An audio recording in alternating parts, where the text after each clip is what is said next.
Bernice Plumet lissa son austère tunique olive, se tenant près du lycée Pivoine, à Grenoble. Elle avait une présence ordinaire, taille moyenne, cheveux blonds clairs coiffés en un chignon lâche, lunettes rectangulaires et une silhouette mince qui la faisait paraître fragile. Ses vêtements discrets reflétaient sa réserve naturelle. Ses collègues ignoraient que sous cette apparence modeste se cachaient 9 années d'entraînement en aïkido.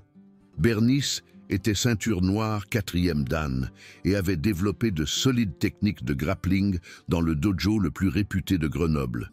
Elle pouvait briser des briques avec ses mains, mais maintenait ses 2 existences séparées. Enseigner la poésie était sa passion. Les bâtiments beige pâle du lycée Pivoine comptaient 42 salles. La salle de classe de Bernice, la 301A, se trouvait au centre du couloir du 3e étage, à l'écart des zones animées où se rassemblaient les professeurs expérimentés. Le soleil inondait les grandes fenêtres, les Alpes se dressant fièrement au loin. Ses premiers jours à Pivoine avaient commencé avec une légère excitation. Les élèves arrivaient au compte-gouttes à son cours de poésie britannique de 5e heure, leur sac rempli de cahiers qu'ils utilisaient rarement. « Bonjour à tous », dit calmement Bernice. « Veuillez prendre vos exemplaires des contes de Canterbury. Nous étudierons aujourd'hui La femme de Bath. » Un rire sonore retentit du fond de la salle, où Julien Dubois s'était installé. Costaud et large grâce à sa pratique du rugby en compétition, Julien attirait l'attention par sa carrure imposante et sa suffisance due à son statut de fils du proviseur. Ses cheveux châtains foncés étaient coiffés en arrière et ses vêtements de sport coûteux le distinguaient des autres. À côté de lui était assis Kevin Lemaire, un joueur de tennis maigre aux yeux rusés, et Benoît Garnier, dont la mère dirigeait le plus grand cabinet d'avocats de la ville. « Et Madame Plumet !» lança Julien, prononçant intentionnellement son nom, Plumette. « Pourquoi on doit lire ces trucs ringards? Personne n'en a rien à faire des poèmes de ce vieux schnock. » Certains élèves se tortillèrent sur leurs chaises, sentant le défi.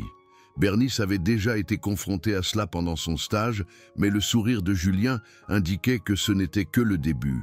« La poésie nous aide à comprendre les cultures et les histoires », répondit-elle calmement, se tournant pour écrire les objectifs du jour au tableau noir. Les contes de Chaucer abordent des questions qui sont encore d'actualité aujourd'hui. « Ouais, c'est ça », ajouta Kevin, obtenant l'approbation de ses amis. « Ma mère dit que les profs choisissent des trucs ennuyeux pour nous punir. Elle dit que le vrai apprentissage, c'est dans la vie. » Bernice continua d'écrire, refusant de réagir. Elle avait appris en aïkido que la première chose à faire était d'éviter le combat si possible. Le calme et l'attente fonctionnaient souvent mieux qu'une action rapide. Elle entendit le vent siffler dehors. Cela continua pendant des jours. Julien arrivait en retard, claquant la porte avec force. Il interrompait les cours avec de forts soupirs et des remarques grossières, tandis que Kevin et Benoît ajoutaient à chaque perturbation. « Madame Plumet ?» dit Benoît pendant la lecture. « Je crois que ma chaise est cassée. » Il frappa son classeur contre la surface en bois, créant un rythme qui brisait la concentration. « S'il vous plaît, arrêtez » dit calmement Bernice. Les autres essayèrent de lire. « Oh, pardon, prof !» répondit Benoît avec une fausse attention. « Je ne savais pas que vous étiez si sensible. Peut-être devriez-vous mettre des écouteurs. » Les autres élèves observaient cela avec fascination. Certains avaient l'air désolés, surtout Léa Martin, une élève brillante devant qui restait souvent après le cours pour discuter de poèmes. D'autres semblaient amusés, tandis que certains se sentaient mal à l'aise mais n'intervenaient pas. Monsieur Alain Durand, le professeur de musique de la salle d'à côté, avait vu Bernice au déjeuner des professeurs. Son sourire bienveillant lui faisait du bien. Ils avaient déjeuné ensemble 2 fois, discutant d'idées pédagogiques et de leur amour commun pour les musées d'art de Lyon. Bernice adorait ces conversations et la façon dont Alain l'écoutait sans la juger. Le manque de respect s'aggrava pendant la 3e semaine. Julien changea de bureau, créant des chemins qui obligeaient Bernice à marcher dans un labyrinthe pour atteindre le tableau.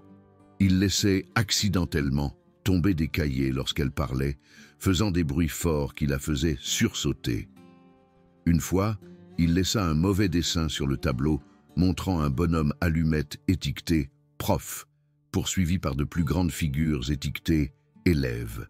La véritable humiliation commença pendant une leçon sur les métaphores. Bernice expliquait le symbole de la rose, lorsque Julien leva la main avec une fausse politesse. « Je me demandais si vous pouviez montrer comment une rose s'ouvre, dit-il avec une fausse innocence, pour les apprenants visuels comme moi. « Je pense que l'explication écrite suffit, répondit Bernice, sentant un piège. « Allez, prof, ajouta Kevin, montrez-nous comment les pétales se déploient. » La classe scanda « Montrez, montrez », menée par le rythme de Benoît. Bernice sentit sa chaleur monter alors que de nombreux yeux se concentraient sur elle, attendant de voir si elle céderait. « Nous passerons au poème suivant », dit-elle fermement, mais son autorité avait diminué. Les élèves sentirent une faiblesse, et Julien sourit comme un prédateur voyant une proie blessée. Le lendemain apporta une nouvelle douleur. Julien avait obtenu son numéro de portable et commença à envoyer des SMS pendant le cours. Son téléphone vibrait avec des messages comme « Votre voix m'endort » et « Quand est-ce que ça va finir ?» Chaque message la faisait jeter un coup d'œil à son bureau, ce qui entraînait des regards entendus de son groupe. Pendant le déjeuner, elle parla à la directrice adjointe, mais Madame Sophie Leclerc semblait plus préoccupée par le maintien de l'ordre que par la résolution du problème. « Avez-vous essayé d'entrer en contact avec ces élèves ?» demanda Madame Leclerc, sans lever les yeux de ses papiers. « Peut-être ajouter des exemples actuels. » Bernice se sentit encore plus seule. L'idée de l'école qu'elle accepte ses bourreaux plutôt que de s'attaquer à leur comportement envoyait un signal clair quant au soutien, inexistant. L'odeur du vieux papier embaumait le bureau. La goutte d'eau qui fit déborder le vase arriva un vendredi après-midi pendant la 7e heure. La lumière d'automne inondait les fenêtres, alors que Bernice essayait d'animer une discussion sur l'honnêteté dans la poésie. L'ironie ne lui échappait pas. « Quelqu'un peut-il me donner un exemple d'honnêteté dans sa vie ?» demanda-t-elle. La main de Julien se leva. « Ouais, j'en ai un. Parfois, il faut de l'honnêteté pour dire à un prof qu'il est nul. » La classe était silencieuse. Même Léa avait l'air inquiète. « Ce n'est pas ce que je voulais dire, » dit prudemment Bernice. « Non, écoutez-moi, » continua Julien, se levant avec panache. « Genre, il faut du cran pour dire à quelqu'un qu'il est ennuyeux, non ?» Il commença à avancer et Bernice recula. Tout le monde le remarqua. Son recul excita la classe, qui voyait quelque chose de nouveau. « Par exemple, » continua Julien, maintenant près d'elle, « quelqu'un pourrait avoir l'honnêteté de dire que ce cours est une perte de temps et que vous êtes la pire prof. » Kevin et Benoît se levèrent, formant un demi-cercle autour de son bureau. Les autres élèves restèrent assis, mais tendirent le cou pour voir, leur téléphone enregistrant ce qu'ils pensaient devenir viral. « Veuillez vous asseoir, » dit Bernice, sa voix tendue. « Ou quelqu'un pourrait avoir l'honnêteté, » dit Julien se rapprochant, « de dire que vos vêtements ont l'air de sortir d'une friperie. » Ses amis rirent fort. Bernice sentit son visage chauffer en réalisant qu'Alain pourrait entendre la scène d'à côté. L'idée qu'il la voie humiliée était difficile à supporter. « Ça suffit, » dit-elle plus fermement, mais sa voix se brisa. « Vraiment ?» demanda Julien, son ton agressif. « Parce que je pense que quelqu'un d'honnête pourrait tester combien de temps quelqu'un peut supporter avant de craquer. » Avant qu'elle ne puisse réagir, sa main attrapa le col de sa tunique olive. Le tissu fin n'était pas solide, et le mouvement soudain la fit trébucher contre le tableau. « Lâchez-moi » dit-elle, sa voix stable malgré l'adrénaline. « Et si je n'en ai pas envie ?» répondit Julien, sa prise ferme. « Et si je pensais que ce serait amusant de voir ce qui se passe quand quelqu'un se défend ?» La salle était silencieuse alors que ses doigts tiraient sur le tissu. Bernice entendit le bruit de la déchirure alors que les coutures se brisaient. Elle vit des élèves lever leur téléphone, enregistrant ce qu'ils pensaient être son embarras. Mais quelque chose avait changé dans le regard de Bernice. Sa respiration était passée de la panique au rythme profond qu'elle avait pratiqué au dojo. Sa posture, autrefois défensive, devint équilibrée. 9 années d'entraînement avaient appris à son corps à répondre aux menaces avec calme et non avec peur. « J'ai dit lâchez-moi », répéta-t-elle, et sa voix avait un tranchant qui fit lever la tête à certains élèves. Julien ne remarqua rien ou ignora cela. Il était trop concentré sur sa démonstration de force pour voir le danger. « Obligez-moi », dit-il, donnant un autre coup à sa tunique qui déchira la couture de l'épaule. Le bruit de la déchirure fut la goutte d'eau qui fit déborder le vase. La main gauche de Bernice bougea rapidement, attrapant le poignet de Julien dans une prise qui arrêta le flux sanguin vers ses doigts. Au même moment, sa main droite frappa son coude à l'angle idéal pour briser sa prise.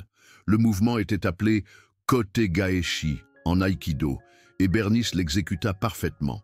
Les yeux de Julien s'écarquillèrent alors que sa main s'engourdissait et que son bras était tordu derrière son dos. Avant qu'il ne puisse réagir, elle s'était placée à ses côtés et avait utilisé sa force pour le guider face contre le tableau. « Qu'est-ce que tu fous ?» cria Kevin, se précipitant pour aider son ami. Bernice le regarda, l'arrêtant.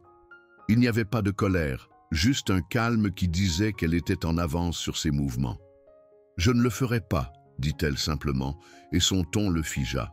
Julien se débattit, mais chaque mouvement resserrait la prise de Bernice. Elle avait placé son bras à l'angle idéal pour provoquer un inconfort sans le blesser, un mouvement pour le maîtriser sans lui faire de mal. L'odeur de la poussière de craie était forte. « Voici comment ça marche, » dit-elle, sa voix claire. « Vous pouvez vous excuser de m'avoir attrapé et d'avoir déchiré ma chemise, ou je peux vous montrer d'autres mouvements d'aïkido. » La nouvelle frappa la salle. Les élèves qui avaient enregistré voyaient maintenant quelque chose de différent. Au lieu d'une prof faible, ils voyaient une combattante entraînée en contrôle. « Vous êtes folle !» haleta Julien, son visage pressé contre le tableau. « Non !» répondit calmement Bernice. « Je suis une enseignante qui croit au respect. Mais je ne serai pas agressée dans ma salle de classe. » Benoît essaya de contourner derrière elle pendant qu'elle était concentrée sur Julien. Bernice vit le mouvement. Sans lâcher Julien, elle se tourna et donna un coup de pied qui frappa Benoît à l'estomac, le pliant en deux dans une rangée de bureaux. Le mouvement était appelé Maegeri en karaté, et Bernice l'avait pratiqué de nombreuses fois. Elle avait retenu le coup de pied, utilisant suffisamment de force pour lui couper le souffle. « Quelqu'un d'autre ?» demanda-t-elle, ses yeux balayant la salle avec calme. La salle était silencieuse. Les élèves qui avaient ri regardaient maintenant leur professeur transformé. Les téléphones continuaient d'enregistrer, mais l'histoire était passée du dénigrement de la victime à l'admiration. « Voici ce qui va se passer, » dit Bernice, tenant Julien. « Vous vous excuserez de m'avoir touché et d'avoir déchiré ma chemise. Ensuite, vous vous assiérez et apprendrez comme le jeune homme intelligent que vous êtes. »« C'est une agression, » dit Julien, sa protestation faible. « Non, » corrigea Bernice. « L'agression, c'est ce que vous avez fait quand vous avez attrapé ma chemise. C'est de la légitime défense, et j'ai des témoins qui peuvent dire que j'ai utilisé la force pour me protéger. » Elle avait raison, et tout le monde le savait. Les vidéos des téléphones montreraient qu'elle avait agi après avoir été attrapée, et que sa réponse avait été d'arrêter la menace sans faire de mal. L'odeur de la sueur embaumait l'air. « Je vais vous lâcher maintenant, » continua-t-elle, « et vous retournerez à votre place. Si vous continuez, je vous montrerai d'autres mouvements d'aïkido. Certains sont désagréables. » Lentement, elle relâcha son bras et recula, lui laissant de l'espace tout en étant prête à réagir. Julien se redressa, frottant son poignet et la regardant avec choc et respect. La porte s'ouvrit alors qu'Alain se précipitait, ayant entendu le bruit. Il vit la scène. Bernice, debout calmement, Julien frottant son bras, Benoît reprenant son souffle et les élèves regardant. « Tout va bien ?»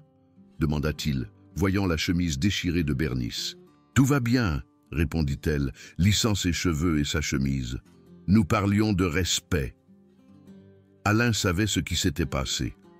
La façon dont Bernice se tenait, la position des élèves et l'atmosphère de la salle racontaient une histoire.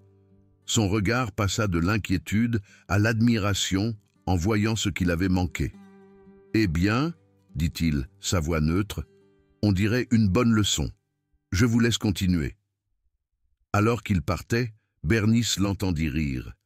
Le son lui fit du bien malgré l'adrénaline. « Maintenant, alors, dit-elle, se tournant vers sa classe, qui peut me parler d'un personnage qui s'est défendu ?» La main de Léa se leva. « Beowulf, dit-elle, sa voix remplie d'un nouveau respect. Il s'est battu pour ce qui était juste. Bon exemple, répondit Bernice, enseignant comme si rien ne s'était passé. Qu'est-ce qui a rendu son courage important? La classe était la plus engagée depuis son arrivée à Pivoine. Les élèves qui n'avaient jamais parlé levèrent la main avec des questions. Même Kevin contribua un commentaire sur la morale. Julien fut silencieux pour le reste de l'heure, mais il ne perturba pas le cours. Il s'assit, touchant son poignet et regardant Bernice avec curiosité, pas avec colère. Lorsque la cloche sonna, les élèves sortirent silencieusement, jetant un coup d'œil à leur professeur. Les vidéos des téléphones étaient partagées, mais l'histoire n'était pas celle que Julien avait voulu.